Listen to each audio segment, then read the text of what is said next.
आप ठीक कह रहे हैं। अखिलेश यादव ने कहा है कि बीजेपी के लोग जब बूथ पर जाते हैं तो एक ऐसी मशीन लेकर जाते हैं, अगर किसी का वोट ना हो तो उस मशीन में से इलेक्शन कार्ड निकाल देते हैं, उस मशीन में से आधार कार्ड निकाल देते हैं। वो कह रहे हैं हमें भी ऐसी मशीन दिलवाओ।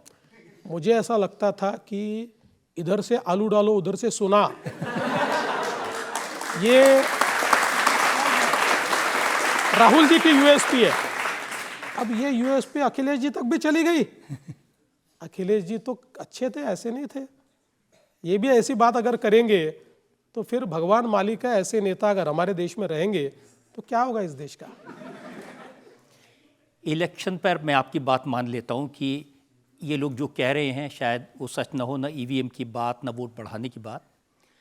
लेकिन ये तो सच है कि जब आपकी सरकार नहीं बन पा रही थी तो आप 80 घंटे के लिए मुख्यमंत्री बने थे और आपने चाचा शरद पवार से भतीजे अजित पवार को चुरा लिया था।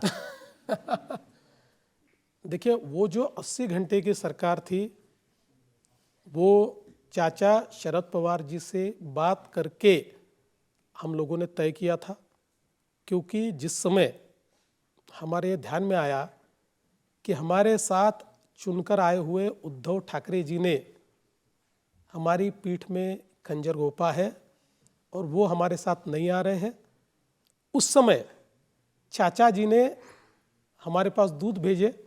उन दूतों ने ये कहा कि हम आपके साथ आने को तैयार हैं। तो हम लोगों को ये लगा कि अब ये समय है कि अगर अपने साथ गंदी राजनीति हो रही है, अपने को समाप्त किया जा रहा है, तो जिंदा रहने की ज़रूरत है।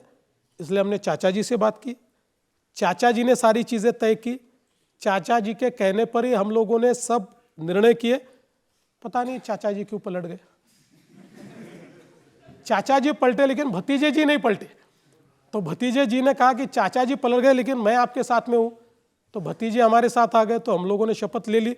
हालांकि 80 घंटों में हमारी शपथ खत्म हो गई और हमने इस्तीफा भी दे दिया। बाद में तो शरद पवार कह रहे थे उन्होंने इसलिए सरकार बनाई ताकि राष्ट्रपति शासन को हटाया जा सके और फिर कांग्रेस और एनसीपी और शिवसेना की मिलीजुली सरकार बन सके। राष्ट्रपति शासन क्यों लगाने की आवश्यकता ही नहीं थी। शरद पवार जी ने ये शर्त रखी हमारे सामने कि अगर हमको इस प्रकार की मिलीजुली सरकार तैयार करनी है तो मेरे को एकदम यू टर्न लेना कठिन है। आप राष्ट्रपति शासन लगाओ, उसके बाद मैं महाराष्ट्र का दौरा करूंगा और दौरा करने के बाद मैं ये कहूँगा कि महाराष्ट्र को एक मजबूत सरकार की आवश्यकता है। महाराष्ट्र के लोग वापस चुनाव नहीं चाहते। महाराष्ट्र के लोगों की इच्छा है कि बीजेपी और एनसीपी मिलाकर सरकार तैयार करें और फिर हम सरकार तैयार करेंगे। इसलिए हम लोगों ने, मैंने इस्तीफा दिया ताकि राष्ट्रपति शासन लग पाए।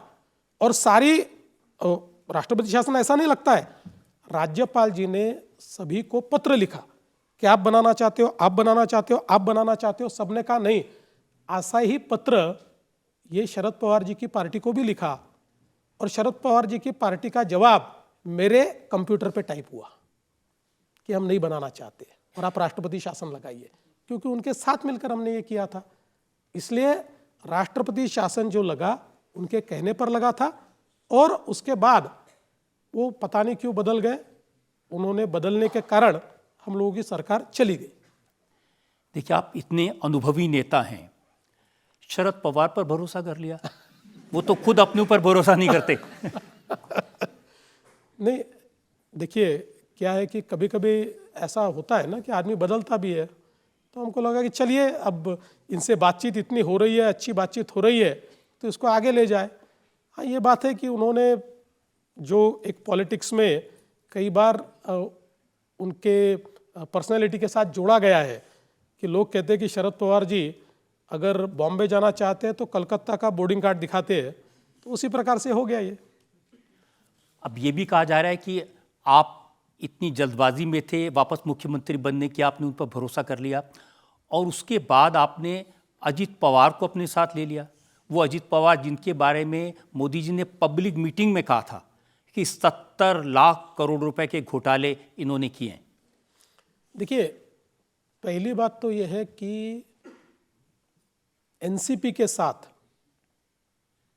हम कभी भी समझौता नहीं करना चाहते थे, नहीं करना चाहते। मैं साफ कह देता हूँ, हम नहीं करना चाहते थे। और हमारी आइडियोलॉजी भी अलग थी।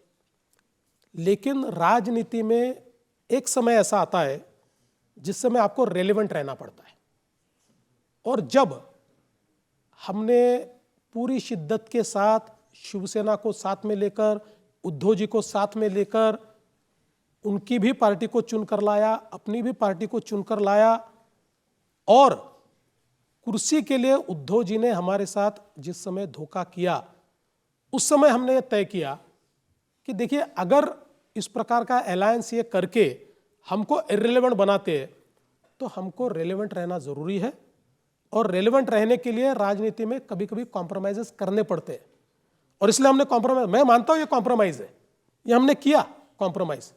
लेकिन मैं एक बात कहता हूं कि हमने कॉम्प्रोमाइज करके सरकार बनाई, लेकिन अपनी आइडियोलॉजी नहीं छोड़ी। हम अपनी आइडियोलॉजी पर अड़ी गए, उसी आइडियोलॉजी से सरकार चला रहे, आगे भी चलाएंगे। वो समय की मांग थी कि क्योंकि ये भी एक प्रकार का युद्ध है, युद्ध में आप अगर रेलेवेंट नहीं रहोगे तो समाप्त हो जाओगे, और कोई आपको समाप्त कर रहा है और आप शांति से देख रहे हो, ऐसा युद्ध नहीं होता है। इसलिए हमने निर्णय लिया। हाँ, मैंने ये भूमिका कई बार रखी थी, हम जिंदगी में एनसीपी के साथ नहीं जाएंगे, लेकिन भूमिका बदलनी पड़ी और मैंने बदली भूमिका। मैं आपकी इस बात के लिए प्रशंसा करूंगा कि आप मान रहे हैं, कोई राजनीति में मानता नहीं कि मैंने समझौता किया था, सब इसके गोलमोल जवाब देते हैं। आपने सीधी सीधी बात कही, लेकिन आप ये भी तो देखेंगे ना कि जिसके खिलाफ ईडी इंक्वायरी कर रही थी, जिसके खिलाफ सीबीआई इंक्वायरी कर रही थी, जिसके खिलाफ इनकम टैक्स की इंक्वायरी हो रही थी, तो ये सारी एजेंसियां गलत साबित हो गई। देखिए, पहली बात तो आप देख लीजिए कि जो हमारे साथ आया और उसके खिलाफ कोई इंक्वायरी हो रही है, ऐसी एक भी इंक्वायरी रुकी नहीं। आपने देखा होगा कई लोगों की प्रॉपर्टीज हमारी पार्टी के साथ आने के बाद भी अटैच हुई, तो ऐसा तो नहीं हुआ कि बीजेपी के साथ आए और इंक्वायरी रुक गई। लेकिन मैं एक बात आपको कहता हूं कि मोदी जी की सरकार में भाई है या शत्रु है ये देखा नहीं जाता। एक बार वहां पर जो ठान लिया वो होता ही है। इसलिए ये लोग जो हमारे साथ आए, ये हमारा पॉलिटिकल कॉम्प्रोमाइज था, लेकिन इनमें से जिनके ऊपर इंक्वायरी चल रही थी, आज भी चल रही है, कुछ ही प्रॉपर्टीज आज भी जब्त हो चुकी है, हमारे साथ आने के बाद जब्त हुई है, और जुडिशियल प्रोसेस चल रही है। देखिए, जब आप इतनी साफ साफ सच सच बात बता रहे हो तो ये बता दीजिए कि अजीत पवार के साथ ये डील तो हुई होगी ना कि तुम्हारे केस से दबा देंगे।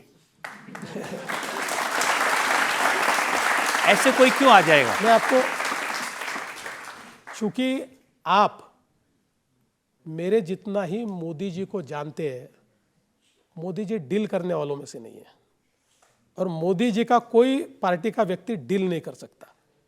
अजीत पवार जी हमारे साथ आए बिना किसी शर्त के, और जो जुडिशियल प्रोसेस है उसमें कोई दखलंदाजी नहीं होगी। जो जुडिशियल प्रोसेस चल रही वो चलेगी।